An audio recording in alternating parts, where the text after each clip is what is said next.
Uhud maydoni mana shu joyda bo'lgan. O'sha biz o'qigan, biz eshitgan muborak Rasululloh sallallohu alayhi vasallamning tishlari singan joy mana shu joy. Rasulullohning peshonasi yollagan joy mana shu joy. Rasulullohning qonlari tomchilagan joy mana shu joy. Rasululloh sallallohu alayhi vasallamning yuzlariga dubulg'asining temirlari kirib ketgan paytida og'zi bilan pichirlab, Allohim qavmim meni tushunmayapti, anglamayapti, meni tanimayapti, sen ularni mag'firat qil, ularga baloyini yog'dirma deb o'sha holatda ham ularga Alloh taolodan mag'firat so'ragan payg'ambarimizning turgan joyi mana shu joy bo'ladi. Jang mana shu maydonda bo'lgan. Rasululloh sallallohu alayhi vasallamning sahobalari bilan birgalikda joy olgan joy mana shu Uhud tog'iga. Rasululloh orqalarini qilib o'ng tarafini Uhud tog'i bilan berkitganlar, chap tarafi ochiq qolganlarida esa Rasululloh sallallohu alayhi vasallam 50 ta kamonchini ajratib, mana shu joyga Abdulloh bin Jubayrni boshliq qilib, mana shu toqqa chiqargan 50 tasini. Chiqarib nima deb aytgan payg'ambarimiz? Sizlarga bir buyrug'im degan. Biz g'olib bo'lganimizni ko'rsangiz ham, biz mag'lub bo'lganimizni ko'rsangiz ham, hargiz bu tog'ni sizlar tark etmaysizlar, toki men sizlarga o'zim tushinglar demagunimgacha deb buyruq beradi. Payg'ambarimiz sallallohu alayhi vasallam jangdan avval qilichini chiqarar ekanlarda, sahobalardan hammasiga yuzlanib turib, mana shu qilichimni haqqini kim beradi, shunga qilichimni beraman degan ekan. Shunda Hamza roziyallohu anhu o'rnidan turib, "Ya Rasululloh, men qilichingizni haqqini beraman" desa, "Siz o'tiring" deydi ekan. O'shanda Zubayr bin Avvom turar ekan, "Ya Rasululloh, qilichingizni haqqini men beraman, menga bering" desa, payg'ambarimiz "Siz ham o'tiring" deydi. Hazrati Ali tursa, "Siz ham o'tiring" deydi. Shu paytda mashhur sahoba Abu Dujona o'rnidan turib, "Ya Rasululloh" deydi, "Qilichingizni haqqi nima o'zi?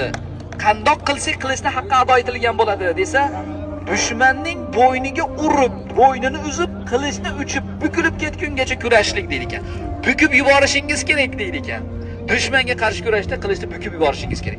"Ya Rasululloh, menga bering, men mana shu qilichni haqqini men beraman" deganda, Rasululloh sallallohu alayhi vasallam qilichlarini, o'z qilichlarini Abu Dujonaga mana shu maydonda bergan. Abu Dujona Rasulullohning qilichini olib, xursandchiligidan kibrlanib yurib ketgan ekan. Yurganida payg'ambarimiz sallallohu alayhi vasallam sahobalariga qarab, "Abu Dujonaga qaranglar. Alloh taolo bunday yurishlikni yoqtirmaydi, lekin jang maydonida dushman haybatlanishligi uchun ruxsat bor" deb aytgan ekan. Payg'ambarimiz sallallohu alayhi vasallam musulmonlarning bayrog'ini eng sabotli, eng matonatli bo'lgan insonga topshirgan. Kim u? Hali Madina musulmon bo'lmasdan o'zi yakka yolg'iz kelib, Madina aholisini musulmon qilib yuborgan Mus'ab bin Umayrga beradi. Mus'ab bin Umayr qo'liga bayrog'ini oladi. Payg'ambarimiz sallallohu alayhi vasallam bu maydonga kelganda sahobalarning adadi 700 kishi bo'ladi. Aslida Madinadan ular 1000 kishi bo'lib chiqishgan edi. Lekin Shayxoyn degan joyga yetganlarida ichlarida munofiq bo'lgan. İçlarida, musulmonlarning ichida musulmon emas. Tilida iymon keltirgan, lekin dilidan iymon keltirmagan Abdulloh bin Ubay bin Salul. Shu nima deydi? Biz Madinada qolishligimiz kerak. Uhudda jang bo'lmaydi, qaytdik deb o'zi bilan birgalikda 1000 kishidan 300 tasini olib qaytarib olib chiqib ketadi. 700 kishi bilan Rasululloh sallallohu alayhi vasallam mana shu maydonga kelgan bo'ladi. 700 kishi. Va payg'ambarimiz sallallohu alayhi vasallam sahoba-i kiromlarni o'ng qanot, chap qanot va kamonchilarni joylashtirgandan keyin Alloh taologa qo'llarini duoga ochib so'rar ekan. Qarang, birinchi nima qildi? Birinchi duo qilmadi payg'ambarimiz. Birinchi payg'ambarimiz sabablarni qildi. G'olib bo'lishlik sabablarini qildi. Orqasini Uhud tog'iga nima qildi? Suyadilar, mustahkam qildi orqasini. O'ng qanotini ham tog' bilan yoptirib, chap qanotini kamonchilar bilan yopib, sababni qilgandan keyin qarang, endi Alloh taologa natijasini havola qilyapti. Payg'ambarimiz sallallohu alayhi vasallam bu maydonga chiqishdan oldin tush ko'rgan ekan. Rasulullohning tushlari ham vahiy bo'lib hisoblanadi. Bejiz tushlarni ko'rmaydi, safsata tushlarni ko'rmaydi biz kabi. Rasululloh bu Uhud jangiga chiqishdan oldin sahobalarga tushini aytgan ekan. Qanday tush ko'rgan bilasizmi? Rasululloh sallallohu alayhi vasallam aytadi, 3 ta narsa ko'rdim. Bir sigirni so'yilganligini ko'rdim, qilichimning uchining bukilib ketganligini ko'rdim va sovtimga qo'limni kirgizib olganligimni ko'rdim. Va buni ta'birini sizlarga aytib beraman degan ekan. Jangdan oldin aytadiganki, sigirning so'yilganligi sizlarning ba'zilaringiz mana shu jangda o'lasizlar, shahid bo'lasizlar.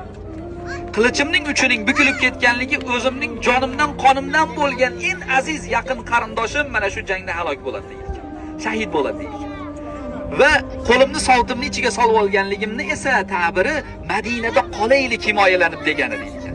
Qolaylik desa ham sahoba-i ikromlar ayrimlari nima deydi ekan? "Ya Rasululloh" deydi ekan, "Chiqaylik, jang qilaylik. Biz ham Badrda qatnasha olmagan edik Badr jangida. Badr jangida qatnasha olmadik, birodarlarimiz bizdan savob ajrlari tarafidan o'tib ketishdi.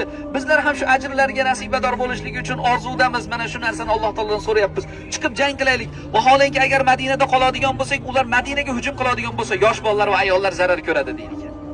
Va shu fikrga ko'ra payg'ambarimiz o'sha tushini ta'birini teskarisini qilib mana shu maydonga chiqib kelgan bo'ladi. Payg'ambarimiz o'zi 2 qavat sovut kiygan, hamma jasadini yopgan bo'ladi. Faqatgina Rasulullohning nimalari ochiq, muborak ko'zlari ila ochiq bo'lgan holatda jangga keladi.